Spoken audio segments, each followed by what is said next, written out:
Let me just erase this one. So how are we going to apply the concept of corollary number 1 and corollary number 2? Paano ba yung ina-apply in actual solving?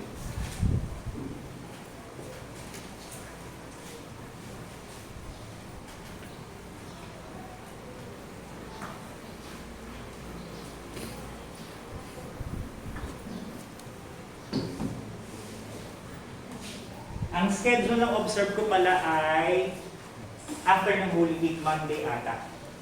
Pag-start na ng progressive mass implementation, yung araw-araw na kayo sa school. So let's say we have your triangle ABC.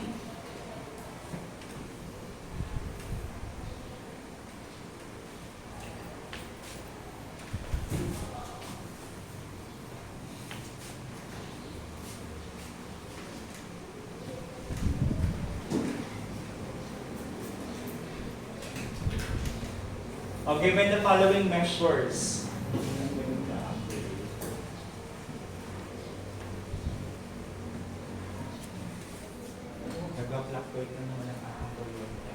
So we have your triangle ABC. Right angle will be at angle B. Hypotenuse will be line segment AC. BD will be your altitude. Lagyan ko lang ng letter D. Again, BD serves as your altitude. Angle B will be our right angle for the main triangle. So given the measure for AD, which is 9, and DC is equals to 16, what will be the value of our legs and what will be the value for our altitude? So let us start with altitude BD. What do you think will be the measure for altitude BD? How are we going to solve for that? So yun po na yung una natin i-analyze. Since we're dealing with altitude or with BD, what corollary should be utilized for this problem? Corollary 1 or corollary 2? Corollary 1. So, nabubulol na iba sa inyo. So, corollary number 1 since it deals with altitude. So, let us start first by creating our proportion. Anyone who would like to give me the correct proportion for corollary number 1 using these given values? Let's say this is X para mas madali yung notation natin. Is there anyone who would like to create or to give me the correct proportion using these given conditions? Saan tayo magsisimula? Start with yes and Erpida. Would you like to say something? DB as DB, sir. So we have here DB is 2 as DB. So gamitin ko na lang yung pinaka-notation na X as X. So tama naman yun, BD as BD, which will be our geometric mean. How about the extremes? What will be the value that we can place for the extremes? So you already have the geometric means, yung BD and BD. How about the extremes? Yes, Miss Evan. AD, sir. So we have AD. AD, which is 9, and the other one, would you like to continue? DC, sir. So we have DC, which is 16. Question po. Again, cut portion of the hypotenuse. Ang cut portion ay AD and DC. Sabi ko kanina, pwedeng pagbalik na rin kung gusto mo yung 16 muna and 9 on the other end, it will be no problem. Maliwanag po. Then after that, we can now apply property for proportion. Ano yung property natin? Yung cross multiplication property. The product of the means is equal to the product of the extremes. Ano ang value ng means? X and X. Kindly multiply it. Ano ba ang X times X? Yes, Darren. It will be X squared. Parang you're doubting pa your answer. So it will be X squared. Then how about the extremes? 16 times 9. What will be 16 times 9 na kapat sa mahirap? Ano ang 16 times 9? 144. Parang si Brian nakikipag-contest eh, no? Nagbabasa ko. 144? May ano pa sa kanya. Pero I like the way he answered, napaka-empathic. So we have 144. Is this the value that we are looking for already? No. What are we going to do next? Burahin natin. What are we going to do next to get the value for X? We need to counter the exponent. And how to counter the exponent? By extracting. Kasi ang kailangan lang natin ay X. Pero since meron siyang exponent, we need to remove the exponent too. And we can only achieve that by extracting. Lalagyan natin ng square root both sides. Property of equality pa rin yun. So cancel. So we have x equals square root of 144. It will be 12. So plus minus 12 actually, pero since we're dealing your measurement, it will always be positive. So answer will be 12. That will be the measure of your altitude. May clarification. Should I go back again with the process? Start with the geometric mean, altitude. Ang value niya ay x, pero pwedeng gamitin din yung pinakanin ng ating segment o ng altitude natin. So we have x as x. After creating the geometric mean, you create now your proportion, the extremes rather, by getting the value for the cut segment of the hypotenuse. So we have 9 and 16 that will compose your extremes. After that, apply the proportion property, cross multiplication, multiply the extremes, 144, multiply the means, we have x squared.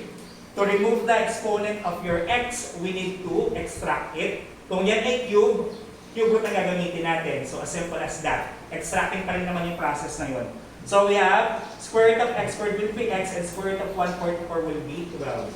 Clarifications and questions. Para malaman kung tama, you go back with the property of proportion. I-multiply mo lang siya.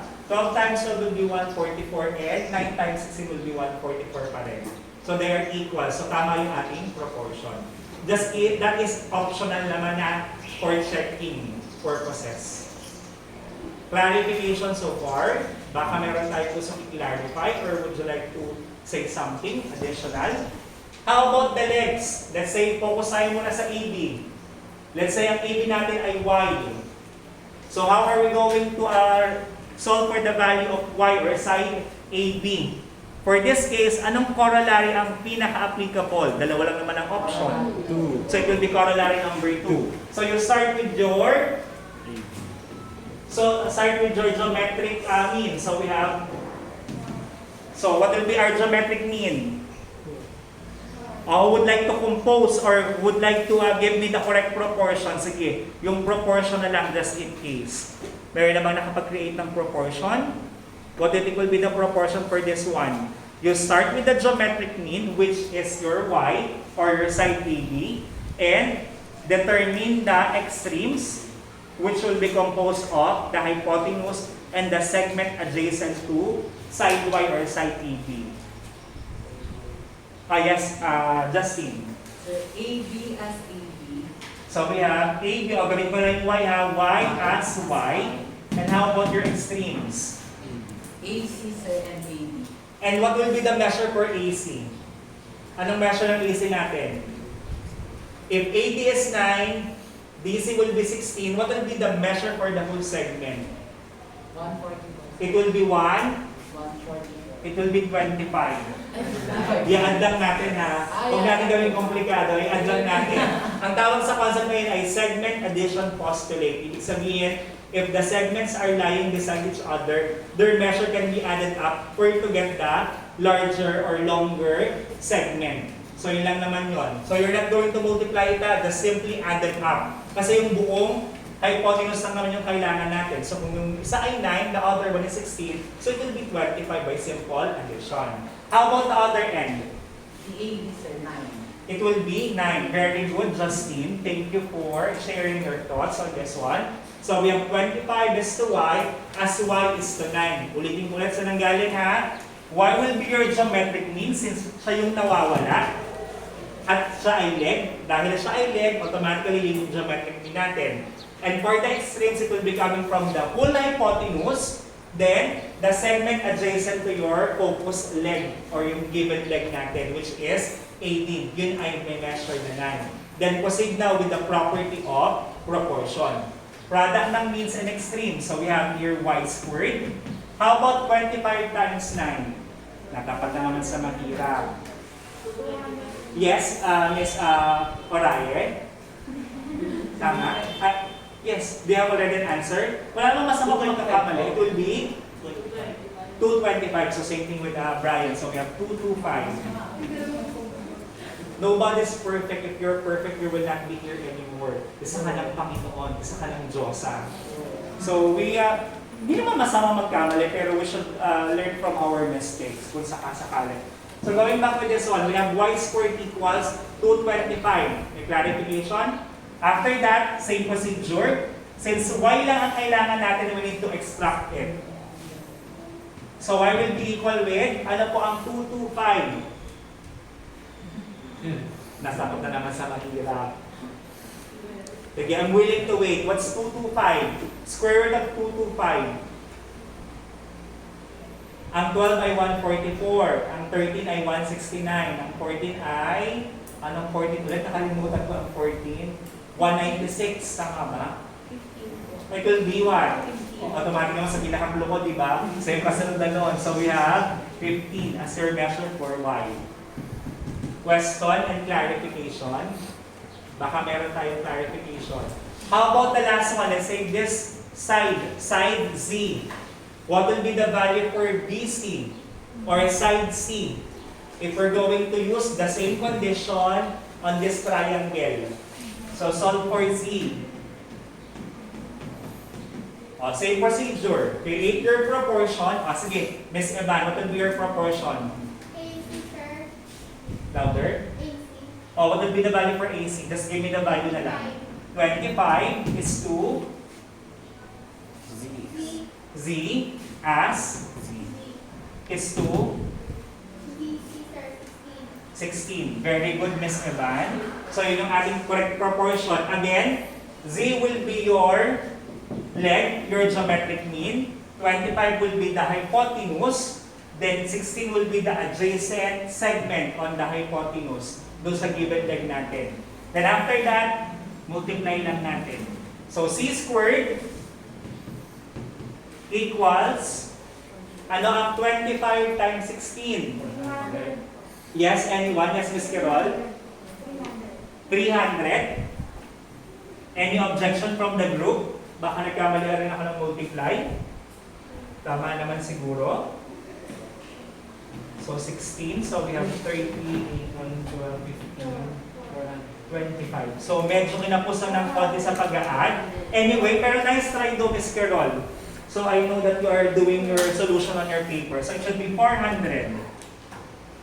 So we have 400 for this one. Kasi kung 300, magiging irrational pa siya. Pero alam ko kasi ang sagot dito ay whole number eh. So it's a perfect square. After that, get the square root. Ano ngayon ang value ng C? It will be 20. Walang kang hirap-hirap sa inyo. 20. Questions and clarifications. Sige po, pakicopy yung ating examples for corollary 1 and corollary number